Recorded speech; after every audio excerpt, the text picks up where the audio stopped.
to Tarshish, and that was Jonah. You remember Jonah and having to be swallowed by the fish in order to come out and go to Nineveh. The decision he took had far-reaching implications even on other people. Remember the sailors on board, when the storm came, they had to throw their cargo in the water. The message delayed to reach Nineveh, and Nineveh had over 120,000 people who were waiting for that word. They said Nineveh at that time was living in sin, but the lousy man did not want the people to be forgiven by God. He forgot that God had even saved him from death by providing this fish to swallow him, so that this message can actually reach the people. God had the option of using angels or other better people, but he chose to use this man Jonah.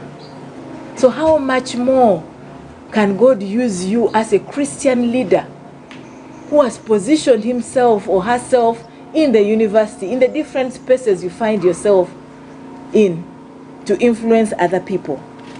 So integrity is something very, very important, like Timo said earlier on, that everybody actually needs. What does it mean to be a person of influence within the university, at Uganda Christian University or wherever you find yourself placed in? You can approach your studies or research or the assignments you have in the university with integrity. In your professional life, how does integrity begin to manifest itself? Growing up, again, I looked at integrity as coming out with very good quality work, working with excellence, remaining true to the point. And remember, sometimes you can be hated for being honest.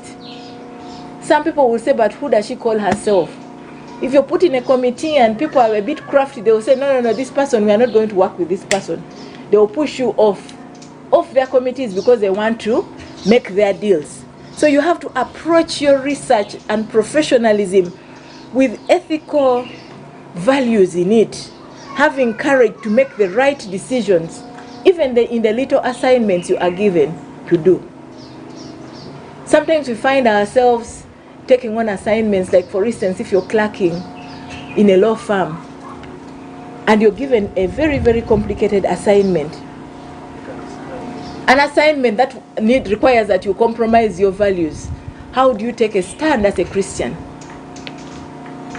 Supposing I've hired you as an investigation officer and you're conducting this investigation and you realize that your supervisor is compromised, is taking a bribe, how do you position yourself to deal with that situation?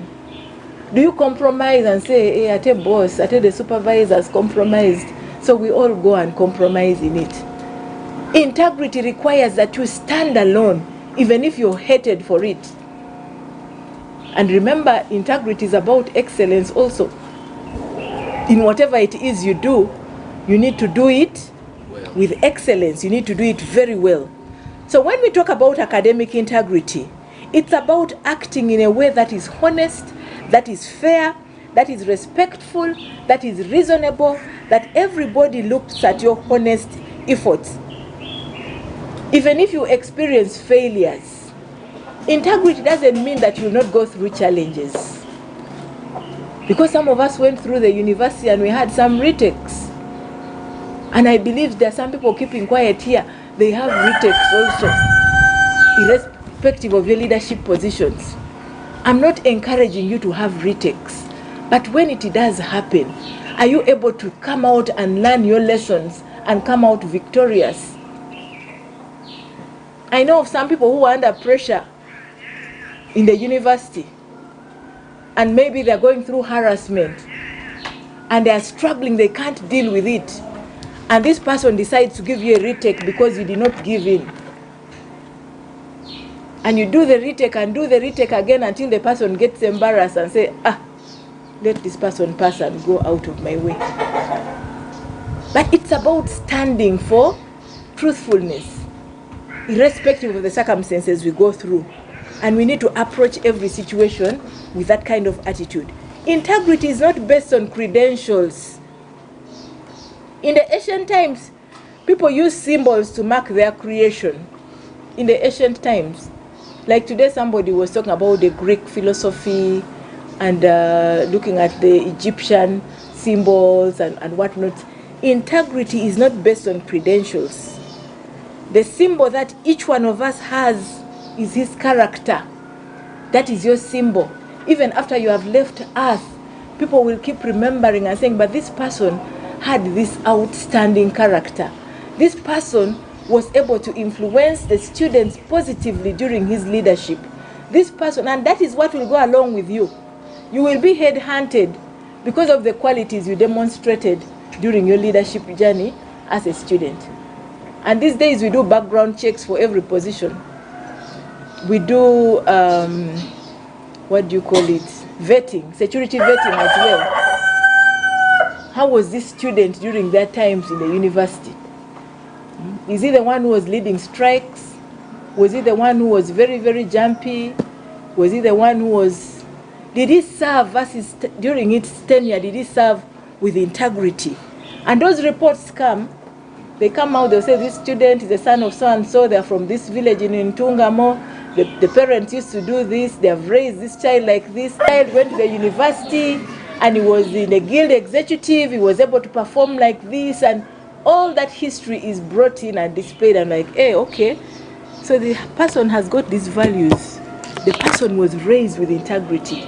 But is he able to demonstrate that character? Did he demonstrate this character during his leadership? What do other students say about him?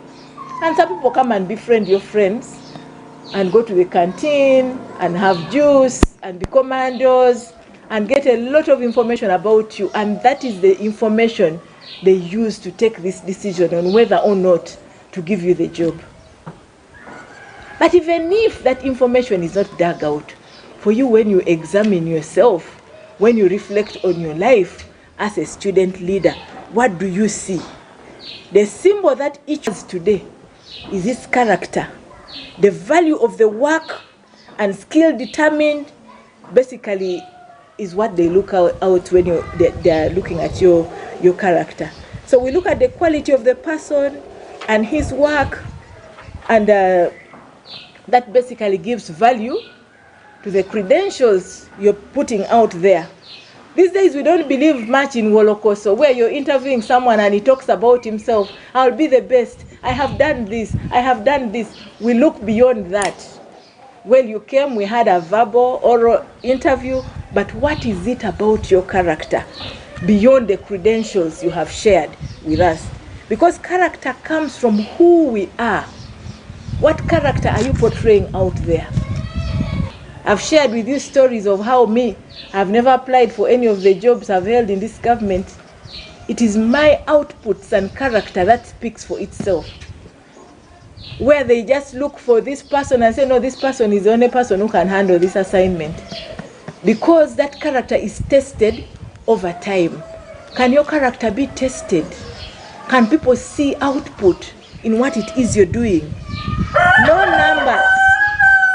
No number of titles, of degrees, of designations, of awards, or other credentials can substitute the honesty we are talking about, the integrity, especially when it comes to issues of influence.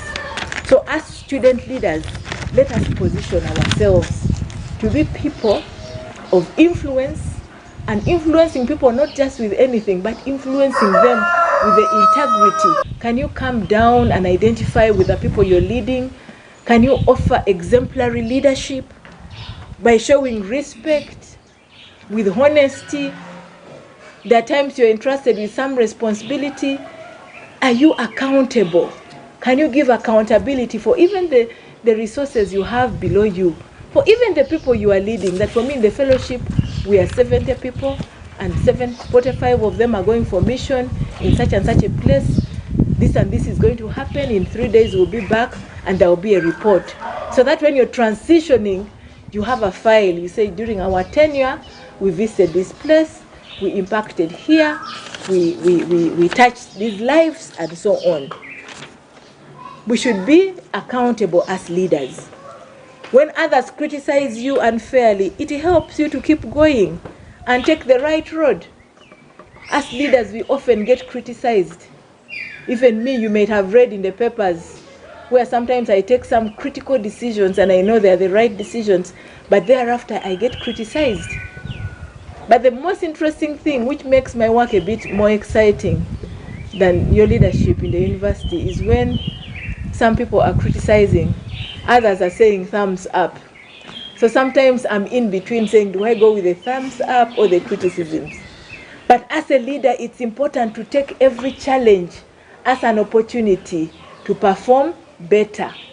Every challenge as an opportunity to improve. If it's a thumbs up, how can I say, how can I move and cause a arms up or heads up? How can you even improve and make it better? When I lay down the reins of this administration, I want to have one friend left, and that friend is the one who is inside. These are words of someone called Abraham Lincoln. He says, when I lay down the reins of this administration, of my leadership, I want to have one friend left, and that friend is inside myself. When you speak to yourself and say, me, Joel, because remember, leadership is a calling. May God grant that men of principle shall always be principled men among us. When you maintain these principles and these values of integrity and ethical leadership, because integrity is your friend's best friend, because it is difficult to sort out another person's motive, it is you to sort out your own motives. So when we look at integrity in terms of benefits, the benefits of integrity we get are things like trust. People are able to trust you. People are able to believe in you. People are able to walk with you. People are able to follow you. When they see you out, everybody will want to follow you. So integrity allows other people to trust you. It is that glue that holds people together. Because now when you build trust, then you're able to move together as a team. If you are a leader, know that people will trust and believe in you. And next time there is another opportunity to lead, everybody will say, no, let's give him another chance. It is the key to becoming a person of influence. It may be a small thing now in the university, like we were sharing inside there, where you're in this cabinet, this executive committee, this fellowship, and you're in this position of leadership. But it is a key to becoming a person of influence. Like me, I didn't know that at one point in this country I would be the Deputy Inspector General of the government of Uganda. Sometimes I think it's a dream. Even 3 years down the office, I'm like, hey, but is this for real? Sometimes I think it's a joke, being taken too far. But again, I hear people out saying that I'm doing very well. But I've asked God, can you make me serve with excellence? How can I be that best Deputy Inspector General the government of Uganda has had? And that takes me to the grassroots. How can I influence people and take the presence of the inspectorate to the grassroots? How can I go to the community and be with them? How can I influence students? Because remember, I shared with a certain group that I didn't even have friends. And the immediate friends I had were the students, some of whom I was lecturing before these big jobs fell on me. Now that was a starting point. And I've glued on them. I've said, this one here, Paka last. Because I know I didn't have the time and opportunity to interact and make so many other friends out there. But today, when you look at us, in terms of friends, I've got a very big following. Not because I'm very powerful or anything, but because I find myself touching the lives of people. So as leaders, I want us to position ourselves and think about how we can touch the lives of people. Some people will say, but now resources, sometimes it doesn't even require resources. Like now, if I call you here and I give you granules and water, and we interact, does that require lots of resources? It doesn't. It's about just sacrificing that time to be able to engage, to be able to reflect on these issues, to be able to go and have meaningful impact in the different spaces we are in. So I want to positively encourage you to influence others and to develop the following of the important, significant qualities of integrity, like modeling consistency in character. Recently, I was speaking on Family TV about having consistency in character as leaders. Can we be consistent? Can we be purposeful and intentional about being the people we want to be? Can we employ honest communication? Can we value transparency and exemplify humility? Yesterday I was at a marriage conference in Hotel Africana, and this person was saying, but now, even the people who are married today, they are married, but their finances are not married. Each person holds their separate accounts, and their phones are not married. Each person controls their. And my neighbor said, oh, my phone, I keep sending mobile money here. If my husband never sees the track of. And I also said, but even me, sometimes it's about walking in the light, because there are some people whom I'm sponsoring and supporting, and many times, and he has even no idea. So I just have to take responsibility and walk in the light and say, but I have this that is happening, and we agree. So integrity is about having that exemplified character. And many people today, someone said, now then that means you're just two people and not connected as husband and wife. But if you are supposed to work with transparency and honesty and demonstrate that quality out there, and be able to counsel and mentor other young people who want to follow your footsteps, then there is no option you have than making your life vulnerable and working with transparency, because you have got to demonstrate that. You have got to demonstrate your support to others as well. You have got to do simple things like even fulfilling your promises. Never promise anything you cannot deliver. That's why even when you're organizing your mission, I will not pledge or indicate my pledge, but I will send the contribution at an appropriate time.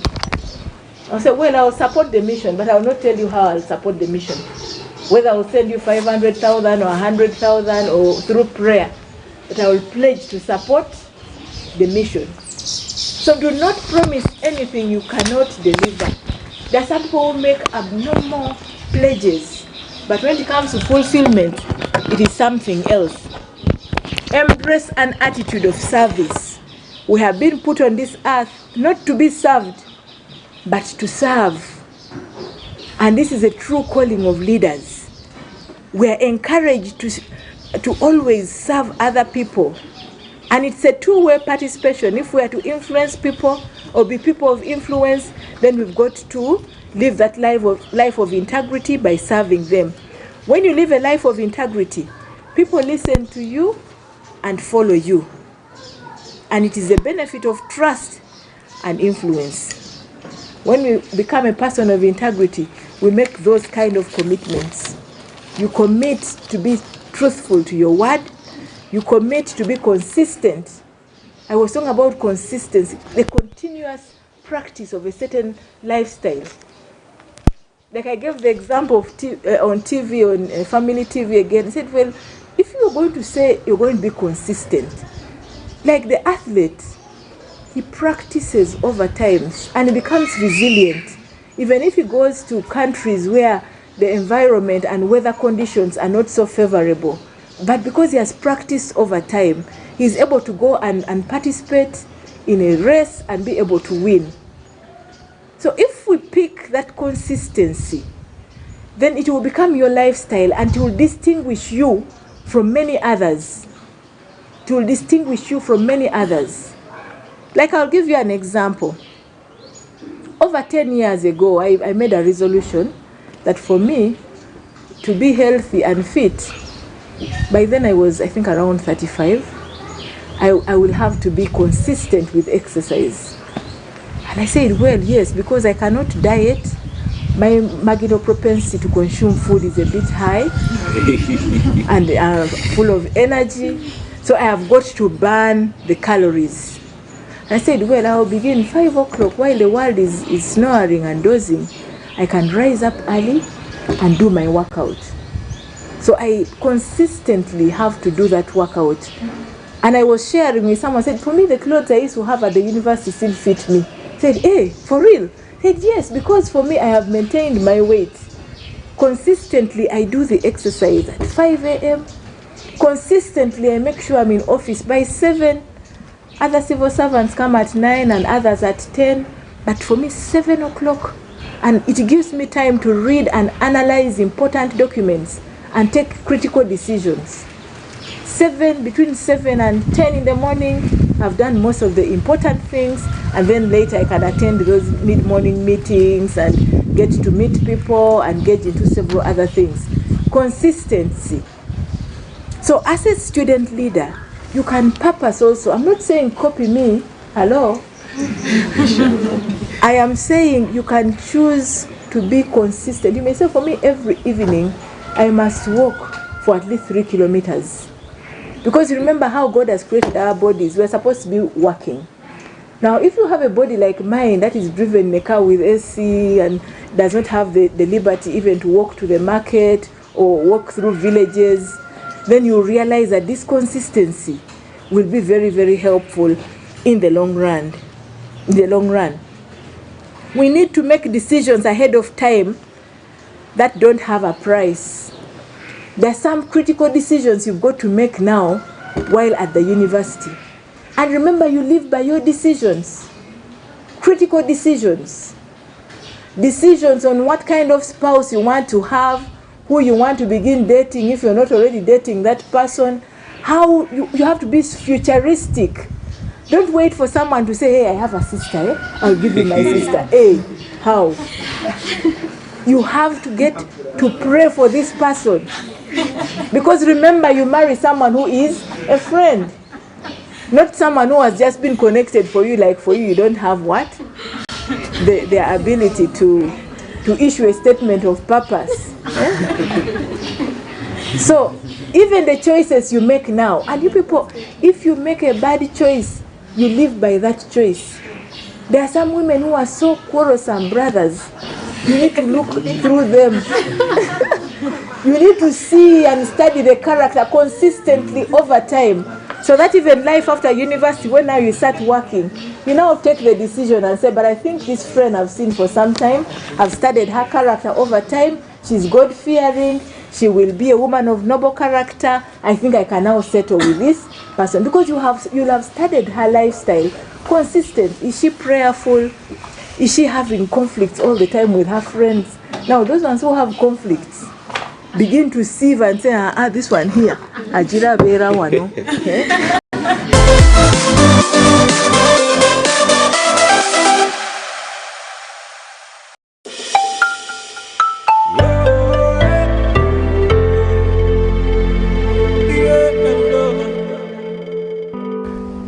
U24.